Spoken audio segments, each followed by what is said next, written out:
Fala galera, beleza? Aqui quem fala é o Deadpool Gamer. Estamos trazendo mais um vídeo. Hoje o vídeo de hoje é como fazer uma lareira, galera. Então, vou ensinar passo a passo como fazer essa lareira aqui. Então, vamos começar. Você tem que colocar 2 blocos aqui. Aí.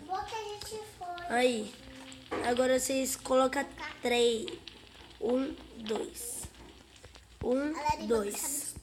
E põe na mesma sequência aqui, galera. Aí. E aí, pra começar, a gente vai ter que cavar um bloco de profundidade.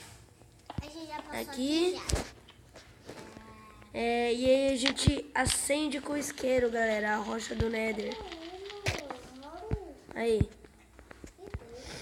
Agora vamos aumentar a lareira.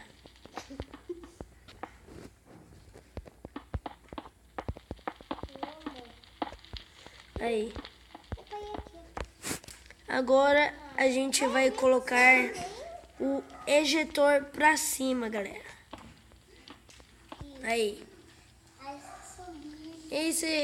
Se você quiser decorar com outras coisas, aí eu coloco as molduras aqui, coloco o Poder Blazer, que parece um fogo, né, galera? Aí. E coloco umas 2 alavancas aqui. Mas ela não é utilizada pra nada. Então, galera, quem gostou, dá um like. E quem não for inscrito, se inscreva no canal. Você pode pôr a lareira na sua casa. E até o próximo vídeo.